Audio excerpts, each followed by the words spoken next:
নমস্কার, কেমন আছেন সবাই? সুপ্রিয়ার ঘরকন্না একটা ভিডিওতে সবাইকে স্বাগত। শরীরটা ভীষণ খারাপ, কোনো কিছু করতে ভাল লাগতেছে না, ভিডিও তো একদমই না, খেয়ে কোনো কিছু স্বাদ পাইতেছি না, প্রচণ্ড ঠান্ডা লাগছে। আর সব থেকে বড় প্রবলেম হয়ে গেছে এই যে জ্বর হয় মনে হয়, ওটাকে চোরা জ্বর বললো মা। আমার নাকে এখানে ঘা হয়ে গেছে।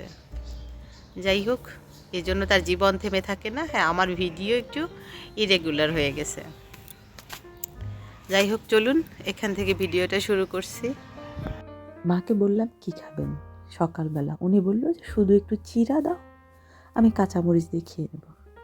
আসলে উনি ওইভাবে খেতে অভ্যস্ত না, কিন্তু আমার শরীর অসুস্থ বিধায় উনি ওটা বলছে। তাই আমি একটু চিড়াটাকে তেলে ভেজে দিলাম, আর তার সাথে একটু মটরশুঁটি মরিচ আর লবণ দিয়ে ভেজে দিছি।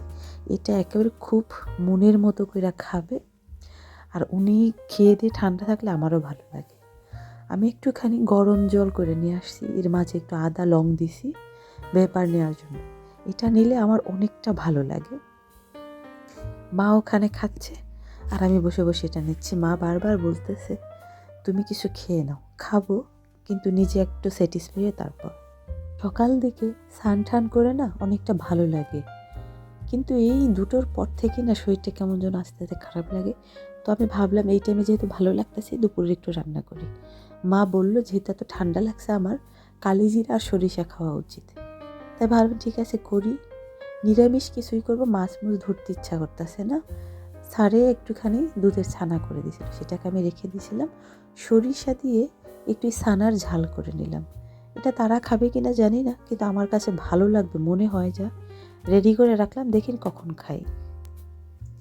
এই জ্বর ঠান্ডা না খুবই বাজে জিনিস। সকালে একরকম লাগে, বিকেলে একরকম লাগে।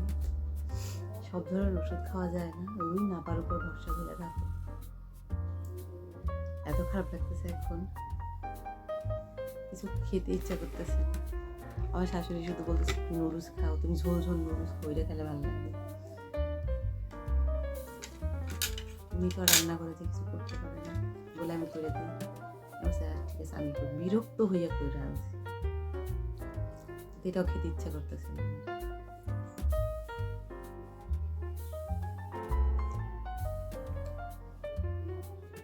আমি এটা খেতে খুব পছন্দ করি, বাট এটা কোনো স্বাদ নেই আজকে।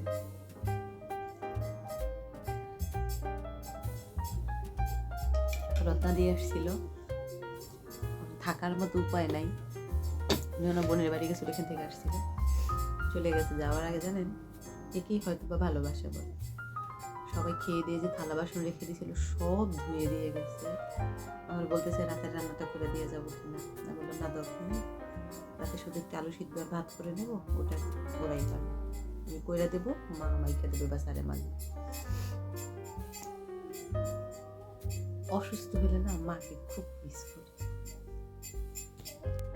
আমার সংসারে আমি একা মানুষ, সব কাজ আমার একা হাতে করতে হয়। তার ভিতর দিয়ে আমি এরকমভাবে অসুস্থ হয়ে পড়ছি। প্রবলেম হচ্ছে নাক প্রচণ্ড পরিমাণে জ্বলতেছে, গলা ব্যথা করতেছে, আর এই ঠান্ডার কারণে আমার এই কানে প্রবলেম হচ্ছে। এটা কখনোই আমার হয়নি আগে। আর আজকে দেখলাম যে আমার সর্দির সাথে ব্লাড বের হচ্ছে, যেটা কোনোদিনই হয় নাই। যাই হোক, মেডিসিন নিলাম, গরম জল দিয়ে হাত পা ধুইলাম, আর থালা বাসনগুলো হাতে গ্লাভস পরে ধুইলাম। একজনকে বলছিলাম যে একটু টুকটাক জলের কাজটা আমাকে করে দেবে, কিন্তু সে এখন অ্যাভেলেবেল নাই, আমাকেই করতে হইতেছে। আর মানে একটু গরম ভাপ নিলাম, যেটা নিলে আবার অনেকটা রিলিফ লাগে। আরেকটা বড় প্রবলেম হচ্ছে আমি সব ধরনের মেডিসিন নিতে পারি না।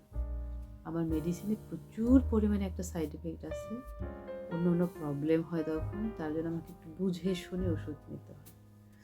দেখি কিছু কাজ আছে, বিকেলে গেস্ট আসবে, তার জন্য কিছু কাজ আমাকে এখন করতে হবে।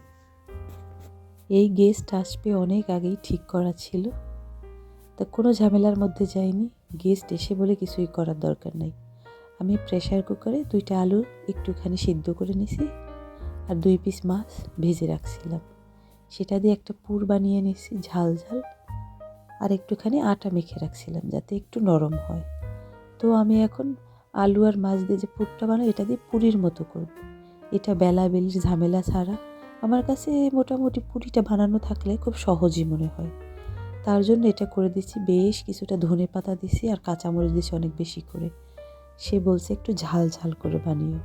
স্যারেরও অনেক পছন্দ, এটা তো আমিও পছন্দ করি, মাও পছন্দ করে। কিন্তু জানেন, এই মুহূর্তে আমার মুখে কোনো কিছুই স্বাদ লাগতেছে না। তা আমি ভাবলাম দেখি এটা আমার খেতে একটু ভালো লাগবে কি না। তো এইদিকে আমার যে গেস্ট, সে এসে দেখে আমি এত সুস্থ, সে বলতেছে যে কী দরকার ছিল বললেই হতো, আমি দরকার হয় কিছুদিন পরে আসতাম। সেটা আর করিনি। যাই হোক, মা পিছনে এসে বারবার বলতেছে আমি তোমায় একটু হেল্প করি। মা কি হেল্প করবে বলেন তো? একার হাতের কাজ আমার, সেটা অন্যরকম একটা ব্যবস্থা। আর ওনাকে কিছু করতে দিলে ওনাকে বলতে বলতেই তো আমার সময় পার হয়ে যাবে। কিন্তু উনি কোনো কাজ করতে পারুক আর না পারুক, আমাকে বলে যে আমি কিছু করি, আমিই কিছু করতে দিই না, যেটা হলো সত্য কথা। আর যেখানে আমরা থাকি এখানে না কাজের মেয়ে পাই না। আর তার থেকেও বড় কথা, আমি যে একজন ছুটা বুয়া রাখবো এই এলাকাতে নেই, এটা হচ্ছে সব থেকে বড় ব্যাপার। যাই হোক, আমি আস্তে আস্তে সবগুলো করে নিচ্ছি। আগে থেকে তেলটা গরম করে নিছি, যার জন্য আস্তে আস্তে হয়ে যাবে। স্যারে এসে পাশে সালাদ কেটে রেখে গেছে, মানে শুধুমাত্র শসাটাই কাটছে। একটুখানি সস দিয়ে দেব, গরম গরম খেতে মনে হয় ভালোই লাগবে।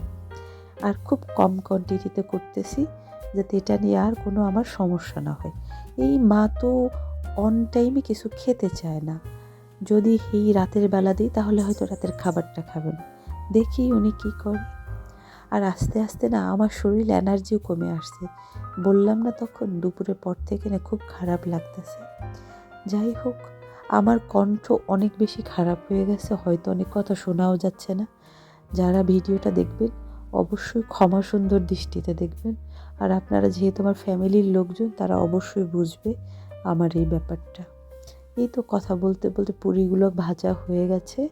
স্যারে বলতেছে যে অনেক সুন্দর গন্ধ বেরোয়েছে, কিন্তু বিশ্বাস করেন আমি কোনো গন্ধই পাচ্ছি না। মোটামুটি দুটো যেহেতু হয়ে গেছে, এই দুটো আগে পাঠিয়ে দিই, খেয়ে নিক, তারপর আস্তে আস্তে ভাজতেছি। এইদিকে আমি কিছু ডাল আগে ভিজিয়ে রাখছিলাম। এই ভিডিওটা অনেক আগের, মাফ করবেন, আমার এখন ভিডিও করা নাই, কিছু তো একটা পোস্ট করতে হবে, তার জন্য এটা করছি। যাই হোক, কথা বলতে খুব বেশি কষ্ট হচ্ছে, ভিডিও দিতে হবে, নতুবা ইউটিউব অ্যালগোরিথম কোনোই প্রবলেম দেখবে না, তার জন্যই আমার এই ভিডিওটা পোস্ট করা। চলুন তাহলে ভিডিওটা আজকের মতো এখানেই শেষ করছি। যদি ভালো লেগে থাকে তাহলে অবশ্যই একটা লাইক করে দেবেন। আর ভিডিও সম্পর্কে কিছু জানার থাকলে অবশ্যই কমেন্ট করে জানাবেন। সবাই সুস্থ থাকবেন, ভালো থাকবেন, সাবধানে থাকবেন। দেখা হবে পরবর্তী আরও একটা ভিডিওতে। ততক্ষণের জন্য সবাই ভালো থাকবেন আর নিজেদের খেয়াল রাখবেন। আমার মতো বেখেয়ালি হয়ে কেউ অসুস্থ হবেন না।